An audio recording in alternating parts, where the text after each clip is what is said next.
एक और नई वीडियो में आपका स्वागत है। अब हम लोग 51 नंबर से आगे क्वेश्चन देखेंगे। मैंने आपको पिछले वाले वीडियो में बोला था ना कि मैं आपको 1 से लेकर 50 तक ऑब्जेक्टिव क्वेश्चन बताऊंगा मैथ का, जिसमें से 100 ऑब्जेक्टिव क्वेश्चन आपके क्वेश्चन पेपर में रहेंगे, जिसमें से आपको 50 का ही उत्तर देना होगा। ठीक है, तो फटाफट वीडियो को लाइक कर दीजिए, अपने दोस्तों के पास शेयर भी कर दीजिए, क्योंकि आपके दोस्त भी मैथ को देखकर और अच्छा नंबर ला सके मैथ में। ठीक है, और यही क्वेश्चन आपको हूबहू पूछ जाएंगे, देख लेना। ठीक है, तो चलो हम लोग 51 नंबर क्वेश्चन को देखते हैं। 51 नंबर क्वेश्चन कह रहा है कि किसी घटना की प्रायिकता नहीं होती है। तो यहाँ पर आपका ऑप्शन नंबर सी में दोस्तों दिया गया -7। कभी भी प्रायिकता का मान माइनस में नहीं होता है, कितना भी छोटा क्यों न रहे। अगर माइनस में रहेगा तो प्रायिकता का मान हो ही नहीं सकता। ठीक है, तो याद रखना -1 में प्रायिकता का मान नहीं हो सकता है।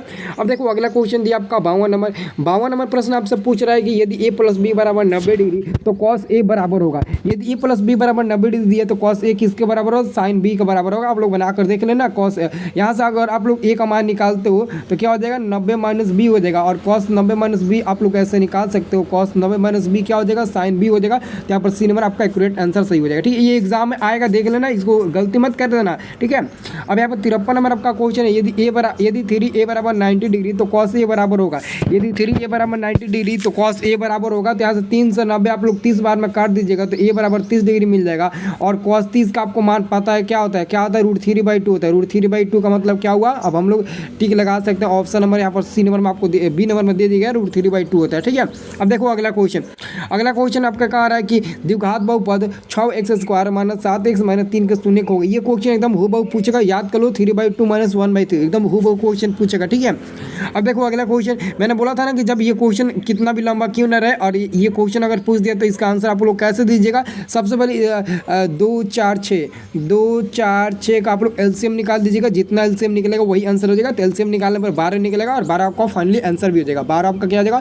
फाइनली तौर पर आपका 12 आंसर भी हो जाएगा। ठीक है, याद कर लो। ठीक है, अब देखो अगला क्वेश्चन। अगला क्वेश्चन 56 नंबर कह रहा है इतना का बहुलक आपको ज्ञात करना है। तो देखो सबसे ज्यादा बार आपको 3 दिखाई दे रहा है, तो आपका बहुलक का मान में क्या हो जाएगा? बहुलक का मान भी आपका 3 ही हो जाएगा। आंसर आपका डी नंबर हो जाएगा। ठीक है, इसमें कोई संदेश वाली बात नहीं है, कोई संदेह करने वाली बात नहीं है। ठीक है, अब देखो अगला क्वेश्चन। ये कौन है फालतू का फोन कर रहा है? अब देखो यहाँ पर 57 नंबर आपका क्वेश्चन कर रहा है कि सभी समबाहु त्रिभुज होते हैं। सभी समबाहु त्रिभुज, देखो सभी समबाहु त्रिभुज क्या होते हैं? समरूप होते हैं, क्योंकि समबाहु त्रिभुज की जो भी भुजा होती है वो आपस में बराबर होती है। तीनों भुजाएं आपस में बराबर बराबर होती है, चाहे छोटा हो या फिर बड़ा हो। समबाहु त्रिभुज की आपस में भुजाएं आपस में हमेशा बराबर होती है। ठीक है, तो समबाहु त्रिभुज हो जाएगा। ठीक है, अब देखो अगला क्वेश्चन। अगला क्वेश्चन 58 नंबर है कि बिंदु ए और बी को मिलाने वाली रेखाखंड का मध्य बिंदु निकालना है। मध्य बिंदु कैसे निकालते हैं आपको पता है ना? दोनों बिंदु का पहला पहला जोड़कर 2 से भाग दे दो। 8 और 4 को जोड़ो 12, 12 को 2 से भाग दो 6, फिर 10 और 8 को 6 को जोड़ो और भाग दो 2 से, तो मिलेगा आपका 8। आंसर आपका ए नंबर वाला सही होगा। ठीक है, अब देखो अगला क्वेश्चन। अगला आपका है 53 नंबर। ठीक है, 53 नंबर यहाँ पर क्वेश्चन है आपका कि यदि किसी वृत्त की त्रिज्या दुगुनी कर दी जाए तो नए तथा पुराने वृत्त के परिधियों का अनुपात क्या होगा? वृत्त की त्रिज्या दुगुनी कर दी तो नए आपका 2πr में हम लोग 2πr को दोगुना कर देते हैं। पुराना वाला वृत्त की परिधि 2πr ही रह जाएगा।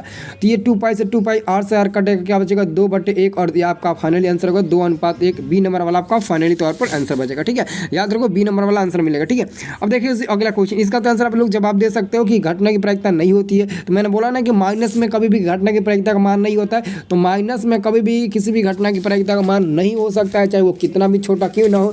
बाकी 0, 1, 0.9 ये सब प्रायिकता का मान है, लेकिन -5 प्रायिकता का मान नहीं होता है। ठीक है, अब देखो अगला क्वेश्चन आपका। यदि √3 cosec a = 2 हो तो a का मान होगा। यदि √3 cosec a = 2 हो तो a का मान क्या होगा? सबसे पहले आप लोग हम यहाँ पर लिखेंगे cosec a बराबर आप लोग निकाल लीजिएगा 2/√3, और 2/√3 cosec 60 डिग्री का मान होता है। तो फाइनली आपका आंसर हो जाएगा, आपका क्या आंसर हो जाएगा?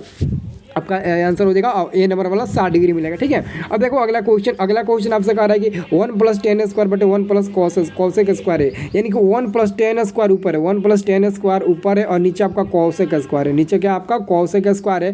तो ऊपर अगर 10 है तो इसका आंसर भी मिलेगा आपका tan² है, इसका आंसर भी मिलेगा tan²। इसको याद रखो। अब मैं आपको आंसर दिखा देता हूँ। देखो यहाँ पर डी नंबर में tan² के रूप में दिया। ठीक है, तो tan² ए हो जाएगा। ठीक है, अब देखो जी अगला क्वेश्चन। अगला क्वेश्चन है द्विघात बहुपद x² - 3 3 बराबर में 0 कर लो और इसका शून्य के निकालोगे तो क्या मिलेगा, एक प्लस में √3 मिलेगा और एक माइनस में √3 मिलेगा, जो आपको ऑप्शन नंबर देखो यहाँ पर बी नंबर में दे दिया गया है। ये आपका फाइनली आंसर हो जाएगा। ठीक है, अब देखो अगला क्वेश्चन, इसका भी आप लोग कैसे निकालोगे। इसका सबसे पहले क्या कर, इन दोनों में से कोई एक प्रश्न पूछेगा 3 4 8, ऐसे में इन तीनों का आप लोग एलसीएम निकाल लो। एलसीएम निकालने के बाद देखो कितना मिल रहा है, 24 मिलेगा। 24 घंटे आपका आंसर हो जाएगा फाइनली तौर पर। ये ऑब्जेक्टिव में पूछेगा, उसको आप लोग टिक लगा लेना। ठीक है, ऑब्जेक्टिव में पूछेगा, उसको टिक लगा लेना।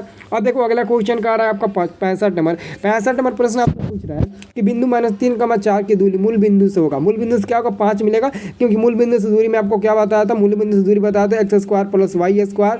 एक्स का मान -3 है, -3 का स्क्वायर 9 प्लस वाई का मान 4 है, 4 चुका 16 और 16 ना 25, 25 का वर्गमूल आपका क्या हो जाएगा जी, 5 मिलेगा। यहाँ पर आपका डी नंबर वाला हो जाएगा। ठीक है, अब देखो अगला क्वेश्चन क्या करें। अगला क्वेश्चन आपका 66 नंबर का होता है। 66 नंबर क्वेश्चन करेंगे, दो समान कोणिक त्रिभुजों की संगत भुजाओं का अनुपात से दो समान रहता है। किसने कहा था, ये आपका थेल्स ने कहा था। थेल्स प्रमेय का बिलीव आप लोगों ने सिद्ध किया होगा, उसमें आपको पता चल गया होगा। ठीक है, अब यहाँ पर 67 नंबर क्वेश्चन है, बिंदु ए तथा बी को मिलान में रेखाखंड का मध्य बिंदु, तो वैसे ही करना, 4 और 6 को जोड़ना, 2 से भाग देना, फिर 5 और 5 को जोड़ना, 2 से भाग देना, ये मिलेगा 5, ये मिलेगा 5, यानी कि 5,5 आपका बी नंबर वाला आंसर मिल जाएगा। देखो कितना आसान है। आप ज़्यादातर क्वेश्चन को माइंड में सॉल्व करने का प्रयास करिएगा, क्योंकि पेपर में आपको एक्स्ट्रा पेपर नहीं मिलेगा ऑब्जेक्टिव को सॉल्व करने के लिए। अगर आप ऐसे करते हैं, पेंसिल और इरेजर लेके जाते हैं, तो आप जो क्वेश्चन पेपर होता है उसके पीछे एक पेज रहता है जिसमें ज़्यादातर पेज सादा दिखाई देता है, उसी पर आप लोग पेंसिल से आप लोग सॉल्व कर लेना, फिर इसको इरेज मतलब मिटा भी सकते हैं, इरेजर भी कर सकते हैं उसको। ठीक है, चलो इरेजर भी उसको कर सकते। अब देखो 68 नंबर क्वेश्चन है, यदि किसी वृत्त की त्रिज्या अधिक कर दी जाए, वृत्त की त्रिज्या अधिक, तो पुराने तथा नए वृत्त के परिधियों का अनुपात। तो मान लेते हैं कि पुराना वाले वृत्त की परिधि 2πr हो जाएगा और नए वाले वृत्त की परिधि में आधी कर रहा है, तो 2πr/2 कर दो, आधा कर दो, ये कटेगा, ये कटेगा, ऊपर 1 बचेगा, नीचे 1/2, फिर 2 ऊपर जाएगा और 1 नीचे आएगा, तो 2/1 बचेगा और 2:1 आपका इसका भी आंसर मिल जाएगा। देखो तरीका बस वही है, बस क्वेश्चन को कन्फ्यूज कर दिया। ठीक है, चलो अगला क्वेश्चन आपको कहा दिया कि किसी घटना की प्रकृति नहीं होती। ये क्वेश्चन बार बार क्वेश्चन पूछते रहता है, आप लोग गलती मत करना। -1 माइनस में कभी भी प्रायिकता का मान नहीं होता है। निश्चित घटना की प्रायिकता का मान 1 हो जाएगा और अनिश्चित घटना की प्रायिकता का मान 0 हो जाएगा, लेकिन प्रायिकता का मान कभी माइनस में नहीं होगा। ठीक है, चलो अब देखो अगला क्वेश्चन आपका है 70 नंबर। ठीक है, 70 नंबर क्वेश्चन को देखिए। 70 नंबर क्वेश्चन कर रहे 14 में ऊंचाई वाले 14 सेमी ऊंचाई के बेलन का वक्र सतह का क्षेत्रफल 2 से 14 सेमी है, तो इसका आयतन क्या होगा, आयतन इसका क्या होगा। सबसे पहले बेलन का आयतन आपको पता होना चाहिए। बेलन का आयतन अगर पता है तो आप इसको निकाल सकते हैं, निकाल कर कमेंट सेक्शन में बताइए तो किसका आंसर कितना निकाला है। ज्यादा समय नहीं गवाएंगे, क्योंकि अगर उसी क्वेश्चन में हम लोग सॉल्व करने तो आगे क्वेश्चन नहीं देख पाएंगे। देखो क्या होता है ना, एग्जाम में आपका 100 पेपर है, 100 ऑब्जेक्टिव मिलेगा। अब ये नहीं कि जो क्वेश्चन आपको आता है और उसको सॉल्व करेंगे तो उसका आंसर हमको मिल भी जाएगा, लेकिन उसमें समय लगेगा, तो आप उस क्वेश्चन को टच भी मत करिए, क्योंकि 100 क्वेश्चन पूछेगा जिसमें से आपको ऑफर मिलेगा 50 का ही उत्तर दो, तो जो हल्का होगा उसको आप लोग आसानी से बनाइएगा ना। जैसे कभी क्वेश्चन ये कह रहा है, देखो तो 2 गोले के आयतनों का अनुपात 8 और 7 उनके सतह के क्षेत्रफल का अनुपात बताना है। तो गोले का आयतन क्या होता है, 4/3 पाई r1 के क्यूब। ठीक है, गोले का आयतन, फिर आप नीचे लिखिए 4/3 पाई r2 के क्यूब। ठीक है, r क्यूब, तो ये 4/3 पाई किन कटेगा, तो 8 बचे क्या बचेगा आपका, 8 बचे आपका बचेगा 8 बजे 7 न बटेगा, हाँ इधर 8 बजे 7 यानी कि आर क्यू के रूप में मिलेगा। तो सतह का क्षेत्रफल का अनुपात पूछना है, तो सतह का क्षेत्रफल का अनुपात पता क्या होगा, पता है। तो आप लोग क्या करना, आप लोग हाँ 2 का स्क्वायर 4 और 7 का स्क्वायर हाँ 7 हो जाएगा, ये वाला आपका हो जाएगा। देख लो आंसर क्या हो जाएगा आपका, 4:7 हो जाएगा। कैसे होगा मैं आपको अभी बता दिया, 4:7 हो जाएगा। ठीक है, क्या हो जाएगा जी, 4 आपका 7 होगा। ठीक है, चलो अगला क्वेश्चन देखो। अगला क्वेश्चन कह रहा है कि 5 सेमी भुजा वाले एक घन को बांटकर 1 सेमी भुजा वाले कितने घन बनाए जा सकते हैं। तो यहाँ पर आपका आंसर होगा 125 बनाए जा सकते हैं। किसने 125 बनाए जा सकते हैं, क्योंकि घन का आयतन क्या होता है, घन का आयतन आपको पता है ना, घन का आयतन क्या होता है, भुजा क्यों होता है। तो 5 का क्यों कर दो, आपका मिल जाएगा फाइनली आंसर। अब देखो अगला क्वेश्चन आपका 73 नंबर का आ रहा है। 73 नंबर क्वेश्चन का रहा है, यदि लगातार विषम संख्याओं का माध्य 6 हो तो सबसे बड़ी संख्या क्या होगा। सबसे बड़ी संख्या आपका क्या हो जाएगा, 9 हो जाएगा। लगातार का आ रहा है 4 लगातार विषम संख्याओं का माध्य, 4 लगातार विषम, मान लेते हैं कि पहला लगातार विषम संख्या क्या है, पहला 4 लगातार विषम संख्या का रहा, पहला आपका विषम संख्या क्या हो जाएगा 1 3 5 7 और उसके बाद से 9 आएगा। तो 4 लगातार विषम संख्याओं का माध्य 6 हो तो सबसे बड़ी संख्या क्या होगा, 9 होगा। क्या होगा जी, 9 होगा सबसे बड़ी संख्या, यहाँ पर देख सकते हैं। ठीक है, 9 होगा। ठीक है, अब देखो अगली क्वेश्चन अगली क्वेश्चन आपका है 74 नंबर। 74 नंबर क्वेश्चन है 6 4 इतना तो देखो आ रहा है, इसका बहुलक हो सकता है, इसका बहुलक क्या हो सकता है? तो यहाँ पर गौर से देखिएगा, यहाँ पर देखो 6 भी 3 बार दिया है और 4 भी आपको 3 बार दिया है, तो आप क्या बताओगे? सिर्फ 6 ही बताओगे या फिर सिर्फ 4 ही बताओगे? नहीं, इसका आंसर आप 4 और 6 दोनों पर टिक लगा सकते हैं, क्योंकि ऑलरेडी ऑप्शन में दिया है कि 4 और 6 दोनों, तो 4 और 6 दिया तो हम लोग दोनों पर टिक लगा सकते हैं। अगर नहीं दिया रहता तो नहीं टिक लगाते, लेकिन जब दे दिया है तो हम लोग टिक लगा सकते हैं। लेकिन यहाँ पर एक और बात है, यहाँ पर एक और बात सोचने वाली है। 1 मिनट इस क्वेश्चन को एक बार और देखना, ठीक है? हाँ, नहीं सही है, ठीक है, देख सकते हो। अब देखो अगला क्वेश्चन आपका है 75 नंबर। 75 नंबर क्वेश्चन कह रहा है कि 3 सिक्के उछाले जाते हैं, कम से कम 2 हेड आने की प्रक्रिया। देखो 3 सिक्के उछालोगे तो उसमें 8 परिणाम मिलेगा और कम से कम 2 हेड आने की प्रक्रिया यानी कि 4 मिलेगा। तो 2 से ये काट दो 2 बार में, 1/2 मिलेगा, 4 से 8 2 बार में कट जाएगा तो 1/2 मिल जाएगा। आपका आंसर मिलेगा ए नंबर, ठीक है? इसको याद ही करो। अब देखो अगला क्वेश्चन देखो, ये क्वेश्चन इंपॉर्टेंट है। क्वेश्चन कह रहा है कि एक साथ 2 पासे को उछालने पर प्राप्त संख्याओं को जोड़ 7 होने की प्रक्रिया। सबसे पहले एक पासे को उछालोगे तो टोटल उसमें एक साथ 2 पासे को उछाला जाता है ना, तो 2 पासे का उछालोगे तो उछाल में आपको 36 परिणाम मिलेगा। और कह रहा है कि आपको 7 के जोड़ होने की प्रक्रिया। जैसे कि मान लेते हैं एक पर 3 तो दूसरे पर 4, तभी तो इसका जोड़ 7 होगा। अगर 5 है तो 2 होना चाहिए, तभी इसका जोड़ होगा। ऐसे करते करते आपको 6 मिलेगा, 6 से 36 6 बार में कट जाएगा तो 1/6 आपका आंसर बी नंबर वाला मिल जाएगा, ठीक है? 1/6। अब देखो अगला क्वेश्चन आपका निम्नलिखित में घटना की प्रायिकता नहीं हो सकती है। तो देखो घटना की प्रायिकता का मान 0 होता है। क्या होता है? देखो यहाँ पर गौर से देखो, आप सभी विद्यार्थी लोग यहाँ पर गौर से देखिए, किसी भी प्रायिकता का मान क्या होता है? 0, 0.1, 0.2, ऐसे करते करते आपको 1 तक ही जाएगा। लेकिन उसके अगर छोटा या फिर 1 से बड़ा हो जाएगा तो नहीं हो पाएगा। देखो 1.1 जो यहाँ पर 1 से बड़ा हो जाएगा तो ये आपका प्रायिकता का मान नहीं होगा। बाकी 0.5 इसी के बीच में है, 0.9 भी इसके बीच में है, 0.1 भी इसी के बीच में है। तो ये सब प्रायिकता का मान हो सकता है, लेकिन 1.1 नहीं हो सकता है, ठीक है? चलो अगला क्वेश्चन देखो। अगला क्वेश्चन आपसे कह रहा है कि बिंदु Q से किस वृत्त पर स्पर्श रेखा की लंबाई 24 सेंटीमीटर है, केंद्र से Q की दूरी आपका 25 सेंटीमीटर, तो वृत्त की त्रिज्या। आसान है यार, एकदम आसान। यहाँ पर मान लेते हैं आपका दूरी कितना दिया है? दूरी दिया 25 सेंटीमीटर और यहाँ से स्पर्श रेखा दिया है आपका 24 सेंटीमीटर, ठीक है? 24 सेंटीमीटर। और ये आपका त्रिज्या पूछ रहा है, OQ ले लो, ये P ले लो। तो ये आपका त्रिज्या पूछ रहा है, तो पाइथागोरस प्रमेय लगाओ। यहाँ पर 90 डिग्री बनेगा, 25 का स्क्वायर माइनस 24 का स्क्वायर बराबर आपका OP मिल जाएगा, 7 सेंटीमीटर मिलेगा। आप लोग निकाल कर देख लो, ठीक है? चलो अब ये क्वेश्चन हो गया। हाँ, अब देखो अगला क्वेश्चन 7 है, यानी कि 79 नंबर क्वेश्चन है आपका। 79 नंबर प्रश्न कहा था कि बिंदु -4,3 की स्थिति किस पाद में है। तो यहाँ पर मैंने आपको बताया था ये आपका पहला घर हो गया, ये आपका दूसरा घर हो गया, ये आपका तीसरा घर हो गया, ये आपका चौथा घर हो गया। और मैंने आपको बोला था कि पहले में प्लस प्लस, दूसरा का में माइनस प्लस, तीसरा का में माइनस माइनस, चौथा में प्लस माइनस होता है। तो माइनस प्लस देखो गौर से देखो, द्वितीय घर में है, 4 में भी माइनस है और 3 में प्लस है, तो माइनस प्लस किस में होगा? द्वितीय में होगा, ठीक है? चलो अगला क्वेश्चन आपका है निम्न में कौन परिमेय संख्या है? तो जरा गौर से देखिए, 2√2 एक आपका परिमेय संख्या है, क्योंकि 2√2 बटे √2 दिया है, तो यहाँ से √2 से 2 कटेगा तो क्या बचेगा? 2, और 2 क्या है? एक परिमेय संख्या, ठीक है? अब देखो अगला क्वेश्चन 81 नंबर क्वेश्चन, निम्नलिखित में कौन बहुपद नहीं है? तो आप गौर से देखिए, मैंने आपको बोला था कि बहुपद वही नहीं होता है जो चर मान बाटा में हो, चाहे चर मान रूट में हो, वही वाला बहुपद नहीं होता है, बाकी सब बहुपद होता है। तो गौर से देखो ऑप्शन नंबर सी को यहाँ पर x दिया, क्या दिया यहाँ पर? गौर से देखिए, यहाँ पर देखिए, यहाँ पर दिया है आपका 1/x प्लस 1/x दिया, तो ये आपका बहुपद नहीं होगा, बाकी सब होगा, ठीक है? बाकी सब होगा, देख लो। अब देखो अगला क्वेश्चन आपका 82 नंबर है। यदि tan a बराबर √3 तो a का मान क्या होगा? तो a का मान क्या होगा? एकदम आपका 60 डिग्री मिलेगा, क्योंकि tan a बराबर आपका होता है √3 tan 60 डिग्री का मान होता है, तो tan 60 हो जाएगा। यहाँ पर tan से tan कैंसिल, a बराबर आपका 60 डिग्री, फाइनली आंसर मिल जाएगा, ठीक है? चलो अगला क्वेश्चन देखो।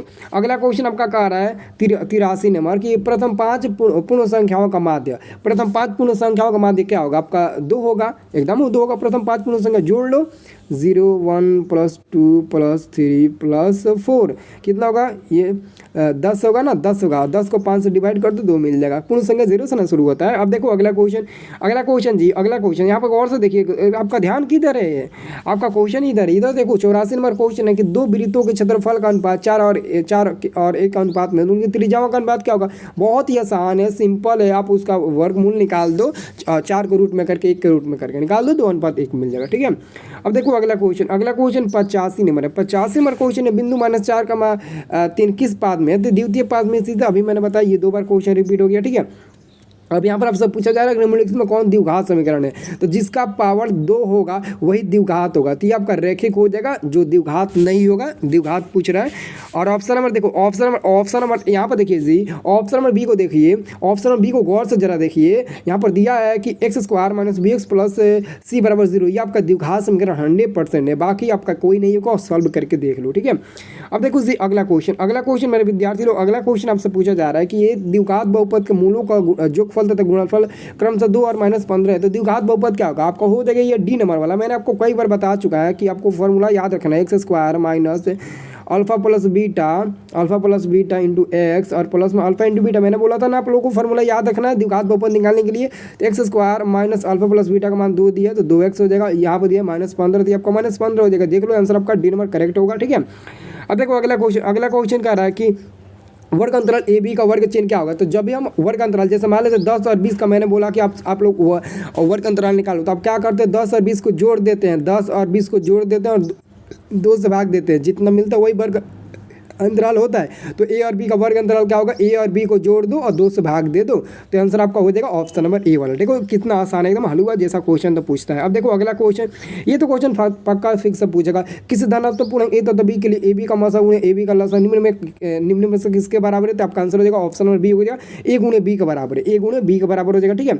अब देखो जी अगला क्वेश्चन है घात 1 वाले बहुपद क्या कहलाते हैं, जिसका घात 1 हो उसका हम लोग क्या बोलते हैं, रैखिक बहुपद कहते हैं। जैसे 2x + 3 आपका रैखिक बहुपद है, क्योंकि यहाँ पर x का जो घात है वो 1 प्राप्त हो रहा है, इसलिए आपका रैखिक होगा। अब देखो अगला क्वेश्चन कह रहा है कि त्रिघात बहुपद का सबसे व्यापक ग्रुप, देखो त्रिघात बहुपद का ये व्यापक ग्रुप होता है ax² + bx² + cx + d, ठीक है। ये आपका बराबर में 0 नहीं होगा, डज नॉट इक्वल टू 0, 0 अगर बराबर में दिया तो समझ लेना आपका त्रिघात समीकरण का वो सूत्र हो जाएगा, लेकिन अगर बराबर में 0 नहीं दिया होगा वही आपका द्विघात बहुपद का सूत्र होगा, ठीक है। अब देखो जी अगला क्वेश्चन क्या है, 92 नंबर। देखो 92 नंबर क्वेश्चन है, यदि साइन ए बराबर 3/4 तो कॉस ए का मान क्या होगा, बहुत ही आसान है, आप आसानी से बना लोगे। रूट कितना मिलेगा, रूट आपका 7/4 मिलेगा। क्यों मिलेगा, क्योंकि यहाँ पर पी का मान दिया आपका 3 दिया, एच का मान आपको दे दिए गए 4, बी का मान निकालोगे तो रूट 7 मिलेगा, बी का मान निकाले ना रूट 7 मिलेगा, ये आपका डी नंबर वाला आंसर मिलेगा, ठीक है। ये तो आसानी से निकाल लोगे। अब देखो जी कितना हलवा क्वेश्चन पूछा, हलवा एकदम क्वेश्चन है। 93 नंबर की tan a बराबर है, tan a बराबर cot 90 - a होता है, cot 90 - a tan a के बराबर होता है, ठीक है। अब देखो जी हलवा क्वेश्चन अब तो आ रहा है एकदम गर्दन मचाने वाला क्वेश्चन आ रहा है कि बिंदु ए किस बिंदु की x अक्ष से दूरी उस बिंदु का क्या कहलाती है, भुज कहलाती है, क्या कहलाती है, x, 0 अगर होता है तो x बिंदु से जाने वाली ये आपका क्या कहलाएगी, कोटि कहलाएगी, मैंने भुज बोल दिया, तो आपका आंसर आपका होगा कोटि, ठीक है। अब देखो संचयी वक्रमता वक्र कहलाती है, क्या कहलाती है, त्वरण कहलाती है, याद रखो एकदम रट जाओ, ठीक है। अब देखो अगला क्वेश्चन आपका है 96 नंबर प्रश्न है कि यूक्लिड विभाजन एल्गोरिथम दो धनात्मक पूर्णांकों के निम्न में किसे परिकलित करने का तकनीक है। तो मैंने आपको बोला था ना कि आप लोग यूक्लिड विभाजन एल्गोरिथम का प्रयोग करके किसका मान निकालते हो, तो मौसा का मान निकालते हो, तो आपका फाइनल तौर पर मौसा आंसर हो जाएगा, जिसको हम लोग इंग्लिश में एचसीएफ बोलते हैं। एचसीएफ आप लोग याद रखना, ठीक है, हाईएस्ट कॉमन फैक्टर एचसीएफ याद रखना, ठीक है। अब देखो अगला क्वेश्चन कह रहा है कि निम्नलिखित में कौन अपरिमेय नहीं है। अपरिमेय नहीं है एक मतलब क्या, वो परिमेय होगा, तो ऑप्शन नंबर ए वाला अपरिमेय है। लेकिन क्वेश्चन देखो यहाँ पर आप लोग फंस जाते हो, क्वेश्चन कहा था कि निम्न में कौन अपरिमेय नहीं है, तो आप लोग देखते हो कि अपरिमेय नहीं है तो फटाक से टिक लगा देते हो ए नंबर पर, ऐसे आप लोग पेंड कर देते हो, तो बाद में आपको पछताना पड़ता है कि अरे यार क्वेश्चन तो कह रहा है कि अपरिमेय नहीं है, मैंने तो गलती टिक लगा दिया। ऐसा नहीं कहना, क्वेश्चन को एक बार नहीं बल्कि 2 बार पढ़ कर समझ लेना है, ठीक है। यहाँ पर आपका ऑप्शन नंबर आपका क्या होगा, ऑप्शन नंबर डी होगा। डी में दिया है आपका रूट 75 दिया है, और फिर बाटा में रूट 48 दिया, इसको कटाओगे तो आपका और 16 बार में कटेगा, 16 × 48, ये आपका 25 बार में कटेगा, और 25 का वर्गमूल 4, 25 का वर्गमूल 5, 16 का वर्गमूल 4, 5/4 आपका परिमेय होगा, ठीक है। अब देखो जी अगला क्वेश्चन 98 नंबर आपका प्रश्न है कि दो बिंदु पी और क्यू के बीच की दूरी क्या होगा, तो इन दोनों बिंदु के बीच की दूरी आपका 2√2 मिलेगा। आप लोग दूरी सूत्र का फॉर्मूला यूज करिए और फटाक से निकलिए दूरी सूत्र का फॉर्मूला यूज करके, ठीक है। अब देखो अगला क्वेश्चन है 99 नंबर प्रश्न है कि दो क्रमिक सम संख्याओं का एचसीएफ क्या होता है, 2 होता है। बच्चा लोग क्या होता है, 2 होता है, सभी लोग याद करना, 2 क्रमिक सम संख्याओं क्या होगा, मतलब क्या होता है 2 होता है बच्चा लोग, ठीक है। अब देखो अगला क्वेश्चन 100 नंबर क्वेश्चन है आपका कि बहुपद x square minus 4x plus 1 के मूलों का जोगफल क्या होगा, तो अल्फा प्लस बीटा होता है ना मूलों का जोगफल, तो माइनस बी बाई ए। तो यहाँ पर b का मान क्या होगा, माइनस ए तो माइनस रहेगा, b का मान -4 है तो -4 हो जाएगा, और a का मान ऑलरेडी आपका 1 दिया है, तो माइनस प्लस प्लस 4/1 यानी कि आपका मिलेगा 4, केवल 4। ऑप्शन नंबर आपका बी वाला आंसर हो जाएगा। जल्दी से आप लोग टिक लगा लो, ठीक है। एक बात याद रखो, मैंने आपको पूरा 100 ऑब्जेक्टिव क्वेश्चन बता दिया, इसमें 50 और इसके पिछले वाले वीडियो में 50, तो दोनों वीडियो आप लोग देख लो। मैं आपको 150 बताऊंगा, 150 में एक भी नंबर नहीं छोड़ेगा, पूरा 100 में 100 लड़ेगा, ठीक है। तो अब इसके बाद का जो वीडियो आपको बताऊंगा उसमें मतलब कि लगभग 60 से 65 क्वेश्चन रहेंगे, वही आपको फाइनल वीडियो रहेगा। तो उस वीडियो को जरूर देखना चाहते हो चैनल को सब्सक्राइब करो, वीडियो को लाइक करो, और साथ में कमेंट करके बताओ कि आप लोगों का मैथ कैसा है। उसके अनुसार मैं आपको और कुछ मतलब कि सब्जेक्टिव क्वेश्चन देना चाहता हूँ जो हूबहू सब्जेक्टिव क्वेश्चन लड़ जाए। मेरे पास ऑलरेडी एक सब्जेक्टिव क्वेश्चन का पीडीएफ है, मैं वो आपके पास शेयर करना चाहता हूँ, पता नहीं कैसे शेयर करूँ। तो प्लीज़ कमेंट करके बताओ कि आप लोग उस सब्जेक्टिव क्वेश्चन कैसे लेना चाहते हो, उसका वीडियो लेना चाहते हो या फिर पीडीएफ लेना चाहते हो। अगर वीडियो लोगे तो समझ कर आप लोग बोर्ड एग्जाम में लिख भी सकते हैं, लेकिन पीडीएफ लोगे तो आप नहीं समझ पाओगे, ठीक है। तो कमेंट करके जरूर आप लोग बताइएगा, ठीक है। और चैनल को सब्सक्राइब कर लीजिए, ठीक है सभी लोग।